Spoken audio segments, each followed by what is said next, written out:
कि हित हवा हितई निभाई बाका हो निभाई बाका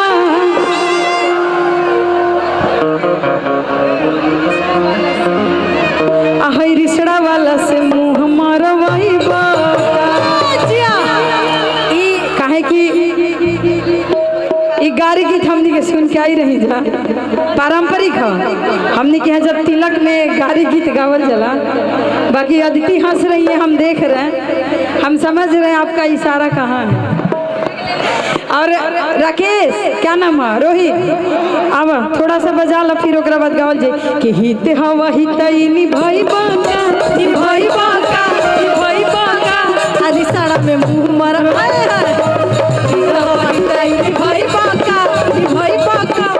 साड़ा में मुंह मारा। और देखिए हमने की जब तिलक चढ़ेला तो लोग गाड़ी गावेला ना देखी हाँ देखा हो एगो लइका बोलावता हाँ देखा हो एगो लइका बोलावता और एगो लइके नहीं के बोलावो। आजकल लइकावा से ज्यादा जवान बूढ़ लोग भइल बा। कोनो गलती कहत नहीं। हम एगो मंच पर कुछ दिन पहले 2 दिन पहले कार्यक्रम करके गोरखपुर से आईनी है। तो हम उजा जब खड़ा भइनी तो उतना केहू के एनर्जी ना आई। बाकी दोसर कलाकार खड़ा भई तो बूढ़ो लोग हंस हंस के ताली बजाए लगे। जानते नहीं काहे खातिर तो अहिरान आ बबुआन पे गीत गाना सुने खातिर। तो हम उहे कहानी है कि बताई हेमा पांडे खड़ा बड़ी तरह हुआ सबके कुछ नहीं के बुझात और दोसर कलाकार खड़ा भइल बा तो हतना चिल्लाता नहीं जा मतलब जितना ही लइका लोग जवान नहीं थे। हाँ और कहे के वही में कि हाय देखो हो हाय देखो हो एगो बूढ़ा बोलावता हाय देखो हो एगो बूढ़ा बोलावता एक दर्जन के राह लेके डेरा को बोलावता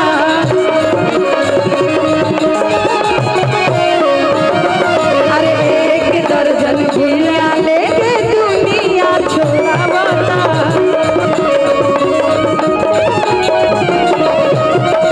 अरे हाय देखो हो दादा बूढ़ा बाबू अरे हाय देखो हो दादा बूढ़ा बोलावता।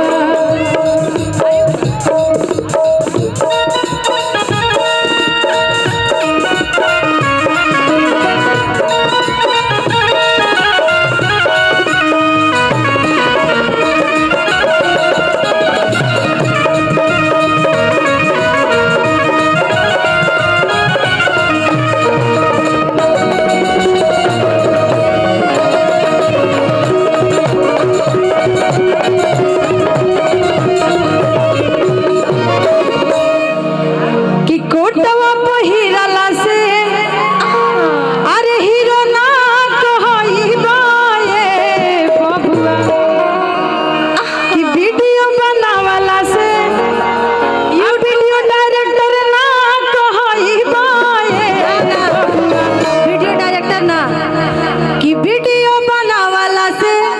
यूट्यूबर ना कहई बाए बबुआ। और कहे के बा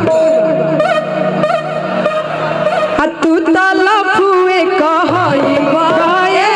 बबुआ तू लफुए कहई बाए बबुआ। लेकिन ई जेकर बियाह शादी नहीं के भेल हम ओकरा के कहत हई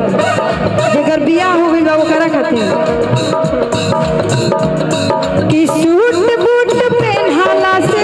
हीरो ना कहई बाए बबुआ सूट बूट पहनला से हीरो ना कहई बाए बबुआ। लेकिन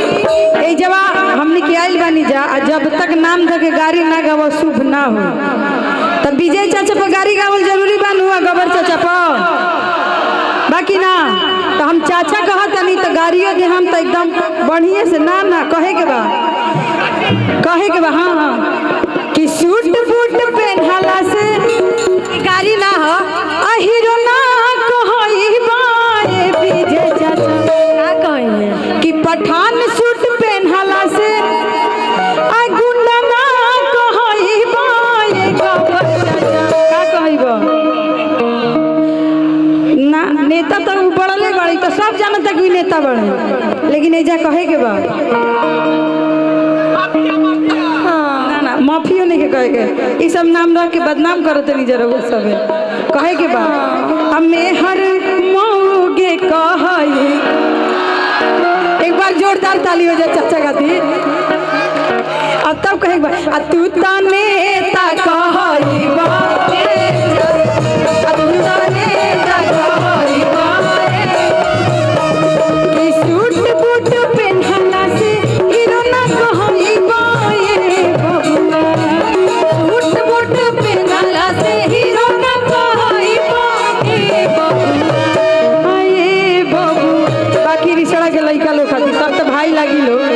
लेकिन मंच पर खड़ा बानी तो गरियावल सुबह गरियावे के बा आ तू तो मौगे कहइबा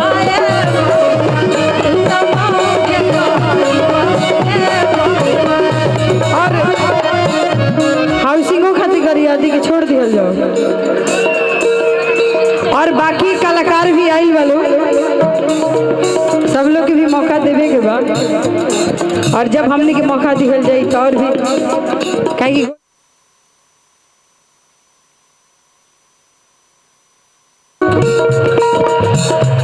एंकरिंग रहुआ सामने रही भैया रहुआ घूम हो जाए खोजल जा कहाँ जाता हाथ ना भीड़ हेलो मैं चाहूंगा जी जी जी धन्यवाद सर धन्यवाद